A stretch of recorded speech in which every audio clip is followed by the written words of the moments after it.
ನಮ್ಮ ಗೃಹ ಸಚಿವರಿಗೆ ಬಾಂಗ್ಲಾದೇಶಿಯವರು ಕರ್ನಾಟಕದಲ್ಲಿದ್ದರೆ ಪರವಾಗಿಲ್ಲ, RSS ಮಾತ್ರ ಬ್ಯಾನ್ ಆಗಬೇಕು.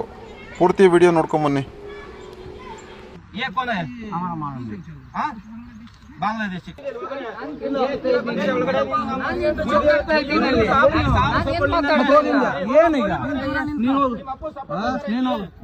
बांग्ला से कौन सा गांव से?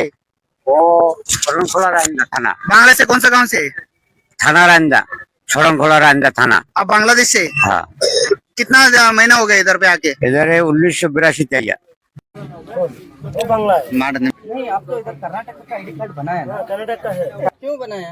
इधर का बनाते तो ड्राइविंग लाइसेंस कहाँ करे सो घर कौन सा ನೋಡಿ ಪ್ರಾಬ್ಲಮ್ ಈಗ ಇವ್ನು ಕನ್ನಡದನಾಗೋದ. आपको कन्नड़ आता है? 15 साल से 15 साल से तो ID बना सकता है कर्नाटक का। कन्नड़ कुछ नहीं। गाड़ी चलाता तो इधर का लाइसेंस चाहिए। कर्नाटक का ID कार्ड क्यों बनाता है? लोकल आईडी करने का पहले रेंटल एग्रीमेंट देना। और रेंटल एग्रीमेंट कौन दिया सो तुमको? घर रहता ना तुम्हें उसका कौन? ಇದೆಲ್ಲ ಫೇಕ್ ಮಾಡ್ತಾರೆ. ನಾನು ಆ ಸ್ಟೇಷನ್ಗೆ ಹೋದೆ, ಆ ಸ್ಟೇಷನ್ ಕಾಡ್ಗೋಡಿಗೆ ಬರುತ್ತೆ, ಕಾಡ್ಗೋಡಿಗೆ ಹೋಗಿ ಅಂತ ಇಲ್ಲ ಅವನ ಈ 3 ಜನ ಹಿಂದೆ ಬನ್ನಿ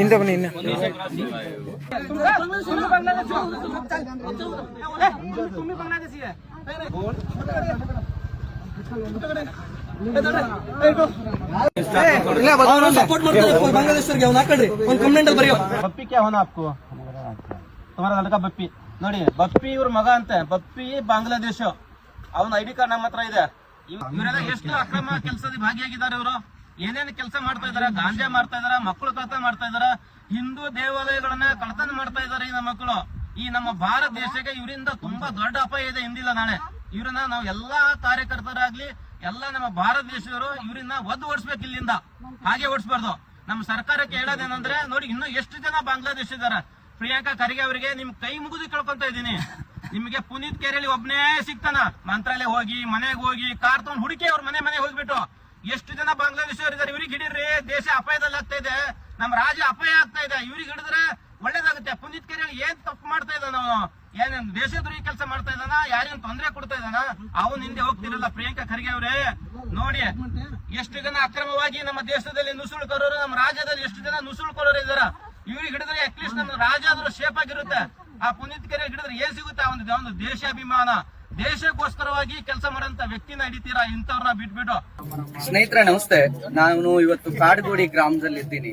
ಇಲ್ಲಿ ಕಾಡ್ಗೋಡಿ ಗ್ರಾಮದಲ್ಲಿ ಅಕ್ರಮ ಬಾಂಗ್ಲಾ ವಲಸಿಗರು ಏನಾಗಿದೆ, ಈಗ ವೆಸ್ಟ್ ಬೆಂಗಾಲ್ ನಲ್ಲಿ ಅಲ್ಲಿಂದ ಅಲ್ಲಿ ತುಂಬಾ ಟೈಟ್ ಆಗ್ತಾ ಇದೆ, ಬಾರ್ಡರ್ ಟೈಟ್ ಆಗ್ತಾ ಇದೆ. ಈಗ ಅಲ್ಲಿಂದ ಎಲ್ಲಾ ಬಾಂಗ್ಲಾ ವಲಸಿಗರು ಅಕ್ರಮವಾಗಿ ಬಾಂಗ್ಲಾದಿಂದ ಭಾರತಕ್ಕೆ ಬಂದಿರತಕ್ಕಂತ ಎಲ್ಲರೂ ಕೂಡ ಕರ್ನಾಟಕದ ಕಡೆ ಹೆಚ್ಚಿನ ಮುಖ ಮಾಡ್ತಾ ಇದ್ದಾರೆ. ಕಳೆದ ಒಂದು ವಾರದ ಹಿಂದೆ ನಾವು ರೈಲ್ವೆ ಸ್ಟೇಷನ್ಗಳಲ್ಲಿ, ಪ್ರತಿ ರೈಲ್ವೆ ಸ್ಟೇಷನ್ ನಲ್ಲಿ ಕಾರ್ಯಾಚರಣೆ ಮಾಡಿದಾಗ ಅಲ್ಲಿ ನೂರಾರು ಜನ ಪ್ರತಿ ರೈಲ್ವೆ ಸ್ಟೇಷನ್ ಅಲ್ಲಿ ನೂರಾರು ಜನ, 500ರಿಂದ 600 ಜನ ಬರ್ತಾ ಇರೋದನ್ನ ನಾವು ನೋಡ್ತಾ ಇದೀವಿ. ನಾವು ಈಗಾಗಲೇ ಇಲಾಖೆಗಳ ಗಮನಕ್ಕೂ ಕೂಡ ತಂದಿದ್ದೀವಿ. ಆದ್ರೂ ಕೂಡ ಏನಾಗುತ್ತೆ, ಒಂದ್ಸಲ ಅವ್ರ ಒಳಗಡೆ ಎಂಟ್ರಿ ಆದ್ರೆ ಅವ್ರನ್ನ ಐಡೆಂಟಿಫೈ ಮಾಡೋದು ತುಂಬಾ ಕಷ್ಟದ ಕೆಲಸ. ಯಾರಿಗೂ ಗೊತ್ತಾಗೋದಿಲ್ಲ, ಸ್ಥಳೀಯರಿಗೂ ಕೂಡ ಗೊತ್ತಾಗೋದಿಲ್ಲ. ಯಾಕೆಂತಂದ್ರೆ ಅವ್ರು ಇಲ್ಲಿಗೆ ಬಂದಾದ್ಮೇಲೆ ಇಲ್ಲಿಯ ಲೋಕಲ್ ID ಕಾರ್ಡ್ ಗಳನ್ನ ಅವರಿಗೆ ಮಾಡ್ಕೊಟ್ಬಿಡ್ತಾರೆ. ಇವರ ಜೊತೆಗಾರ ಯಾರ್ಯಾರಿದ್ರು ಅವರೆಲ್ಲರೂ ಕೂಡ ಓಡ್ ಹೋಗಿದ್ದಾರೆ. ತುಂಬಾ ಜನ ಅಂದ್ರೆ ಅವ್ರನ್ನ ಹಿಡಿಲಿಕ್ಕೆ ಬಹಳ ಕಷ್ಟವಾಗುತ್ತೆ. ನಾನು ಪ್ರತಿಯೊಬ್ಬರಲ್ಲೂ ಅಂದ್ರೆ ಕರ್ನಾಟಕದಲ್ಲಿ ಇರ್ತಕ್ಕಂತ ಪ್ರತಿಯೊಬ್ಬರಲ್ಲೂ ನಾನು ಕೇಳ್ಕೊಳ್ತಾ ಇರೋದು, ದಯವಿಟ್ಟು ನೀವು ನಿಮ್ಮ ಜಾಗದಲ್ಲಿ ಅವ್ರು ಇದ್ದಾಗ ಅವ್ರ ಬಗ್ಗೆ ಅವ್ರು ಯಾರಿದ್ದಾರೆ, ಎಲ್ಲಿಯವರು ನೀವು ನೋಡ್ಬೇಕು. ಅಂದ್ರೆ ಚೀಪ್ ಲೇಬರ್ ಅನ್ನೋ ಅಣೆಪಟ್ಟಿಯನ್ನ ಇವ್ರು ಹೊತ್ಕೊಂಡಿರ್ತಾರೆ. ಜಸ್ಟ್ ಚೀಪ್ ಲೇಬರ್ ಕಮ್ಮಿಗೆ ಸಿಗ್ತಾರೆ. ಯಾಕೆ ಅಂತ ಅಂದ್ರೆ ಅವರಿಗೆ ಊಟ ಇಲ್ಲ, ಬಟ್ಟೆ ಇಲ್ಲ, ಬಾಂಗ್ಲಾದಲ್ಲಿ ಕಷ್ಟ ಇದೆ, ಅದಕ್ಕೆ ಅವ್ರು ಬರ್ತಾರೆ. ಸರಿ, ಅವ್ರು ಇಲ್ಲಿಗೆ ಬಂದಾದ್ಮೇಲೆ ಪ್ರಾಬ್ಲಮ್ ಏನು ಅಂತಂದ್ರೆ, ಇಲ್ಲಿ ಸರ್ಕಾರಕ್ಕೆ ₹1 ತೆರಿಗೆನೂ ಕಟ್ಟೋದಿಲ್ಲ, ಇಲ್ಲಿಯ ಐಡೆಂಟಿಟಿ ಇರೋದಿಲ್ಲ. ಆದ್ರೆ ಇಲ್ಲಿರ್ತಕ್ಕಂತ ಪ್ರತಿಯೊಬ್ಬ ಭಾರತೀಯ ಮತ್ತು ಕನ್ನಡಿಗನ ಕೆಲಸವನ್ನ ಕಿತ್ಕೊಳ್ತಾರೆ. ಚೀಪ್ ಲೇಬರ್, ಅತ್ಯಂತ ಕಡಿಮೆಯಲ್ಲಿ ಸಿಗುವ ಕೆಲಸಗಾರರು. ಈ ರೀತಿ ಆದಾಗ ನಿಮ್ಮ ಭವಿಷ್ಯ, ನಾಡಿನ ಭವಿಷ್ಯ ಎಲ್ಲಿಗೆ ಹೋಗುತ್ತೆ? ಕನ್ನಡಿಗರ ಭವಿಷ್ಯ ಎಲ್ಲಿ ಹೋಗುತ್ತೆ? ಇವತ್ತು ಎಲ್ಲ ಕ್ಯಾಬ್ ಡ್ರೈವರ್ಗಳಲ್ಲಿ 80% ಓಲಾ ಊಬರ್ ಅಲ್ಲಿ ಇರ್ತಕ್ಕಂಥ ಕ್ಯಾಬ್ ಡ್ರೈವರ್ಗಳು ವಲಸಿಗರು, ನೀವು ಸೆಕ್ಯೂರಿಟಿ ಗಾರ್ಡ್ಗಳು ವಲಸಿಗರು, ನೀವು ಮನೆ ಕೆಲ್ಸಕ್ಕೆ ಹೋಗುವಂತವ್ರು ವಲಸಿಗರು. ಮತ್ತೆ ನೀವು ಕನ್ನಡಿಗರು ಏನ್ ಕೆಲಸ ಮಾಡ್ತೀರಿ? ನಿಮಗೆ ಅಲ್ಲೆಲ್ಲಿಂದನೋ ಬಂದು ಇಲ್ಲಿ IT-BT ಕಂಪನಿಗಳು ಬರ್ತಾವೆ ಅನ್ನೋದು ಅಷ್ಟೇ ಖುಷಿ ಆಗುತ್ತೆ ಹೊರತು, IT-BT ಕಂಪನಿಗಳು ಬಂದ್ಮೇಲೆ ಅವರಿಗೆ ಉದ್ಯೋಗವನ್ನ ಯಾರು ಆ ಉದ್ಯೋಗವನ್ನ ಮಾಡ್ತಿದ್ದಾರೆ ಅನ್ನೋದ್ರ ಕಡೆ ನಿಮ್ ಗಮನನೇ ಇಲ್ಲ. ಪ್ರತಿ ಉದ್ಯೋಗವನ್ನ, ಪ್ರತಿ ಹೌಸ್ ಕೀಪಿಂಗ್ ಕೆಲಸದಿಂದ ಹಿಡಿದು ಸೆಕ್ಯೂರಿಟಿ ಗಾರ್ಡ್ ಇಂದ ಹಿಡಿದು ಪ್ರತಿಯೊಂದು ಉದ್ಯಮವನ್ನ ಈಗ ಮತ್ತೆ ವಲಸಿಗರೇ ಇಟ್ಕೊಂಡಿದ್ದಾರೆ. ಹಾಗಾಗಿ ನಾನು हर देशवासियों से ये पूछना चाहता हूँ, जल्दी से जल्दी ये वीडियो सबको शेयर कीजिए.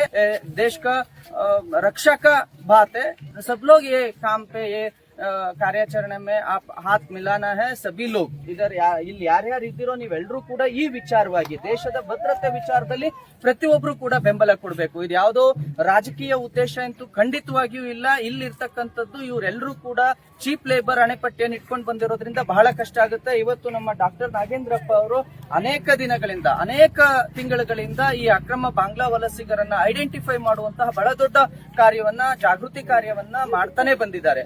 ಮತ್ತೆ ಅನೇಕ ಠಾಣೆಗಳಲ್ಲಿ ಅವರಿಗೆ ರಿಸ್ಟ್ರಿಕ್ಷನ್ಸ್ ಹಾಕೋದು, ಅವರನ್ನ ಬೆದರಿಸೋದು, ನೀವ್ಯಾಕೆ ಮಾಡ್ತೀರಾ, ನೀವ್ಯಾಕೆ ಹೋಗ್ತೀರಾ ಅಂತ. ಅವರು ಖುದ್ದು ಅವ್ರು ಒಪ್ಕೊಳ್ತಿದ್ದಾರೆ, ಹೌದು ನಾವು ಬಾಂಗ್ಲಾದಿಂದ ಬಂದಿದೀವಿ ಅಂತ. ನಿಮಗೆ ಗೊತ್ತಿರಲಿ, ಇದಕ್ಕೆ ಅಂತ ಸಪರೇಟ್ SIT ಅನ್ನ ಸರ್ಕಾರ ರಚನೆ ಮಾಡ್ತು. SIT ರಚನೆ ಆದ್ಮೇಲೂ ಲಕ್ಷ ಲಕ್ಷ ಜನ ಬಾಂಗ್ಲಾ ವಲಸಿಗರಿದ್ದಾರೆ ಅನ್ನೋದಾದ್ರೆ ಇದು ನಿಜಕ್ಕೂ ನಮ್ಮ ಕನ್ನಡಿಗರ ಭದ್ರತೆಗೆ ಬಹಳ ದೊಡ್ಡ ಪೆಟ್ಟು ಕೊಡುತ್ತೆ. ಇಲ್ಲಿ ಸಿಗುವ ಎಲ್ಲಾ ಸವಲತ್ತುಗಳು, ಅದು ಉಚಿತ ಎಲ್ಲಾ ಯೋಜನೆಗಳನ್ನು ಮುಂದೊಂದು ದಿವಸ ಈ ಅಕ್ರಮ ವಲಸಿಗರು ತೆಗೆದುಕೊಳ್ಳೋಕೆ ಶುರು ಆಗ್ತಾರಲ್ಲ, ಆಗ ಗೊತ್ತಾಗುತ್ತೆ ನಿಮಗೆ. ನೀವು ಟ್ಯಾಕ್ಸ್ ನೀವ್ ಏನೇ ತೆಗೆದುಕೊಂಡ್ರು ತೆರಿಗೆ ಕಟ್ತೀರಿ, ಆದ್ರೆ ಅವ್ರು ತೆರಿಗೆ ಕಟ್ಟೋದಿಲ್ಲ. ನಿಮಗೆ ಗೊತ್ತಿರ್ಲಿ, ಈಗ ಅವ್ರು ಇದ್ದಾರೆ, ಲೈಟ್ ಬಿಲ್ ಕಟ್ಟಲ್ಲ, ವಾಟರ್ ಬಿಲ್ ಕಟ್ಟಲ್ಲ, ಬಟ್ ಅವ್ರಿಗೆ ಎಲ್ಲ ಸೌಲಭ್ಯ ಸಿಗುತ್ತೆ. ನಾವು ಕಟ್ತೀವ್ರಿ, ನಾವು ರೆಂಟ್ ಕಟ್ತೀವಿ, ನಾವು ಬಾಡಿಗೆ ಕಟ್ತೀವಿ, ನಮಗೆ ಇರೋದಕ್ಕೆ ಜಾಗ ಇರೋದಿಲ್ಲ, ಆದ್ರೆ ಅವ್ರಿಗೆ ಫ್ರೀ ಆಗಿ ಸಿಗುತ್ತೆ. ಅವ್ರಿಗೆ ಕರೆಂಟ್ ಬಿಲ್ ಫ್ರೀ ಸಿಗುತ್ತೆ, ವಾಟರ್ ಬಿಲ್ ಫ್ರೀ ಸಿಗುತ್ತೆ, ನಮಗ್ ಸಿಗೋದಿಲ್ಲ. ವಲಸಿಗನಿಗೆ ಸಿಗುವ ಸೌಲಭ್ಯಗಳು ಕೂಡ ಈ ದೇಶದ ನಾಗರಿಕನಾಗಿ ನನಗ್ ಸಿಗೋದಿಲ್ಲ.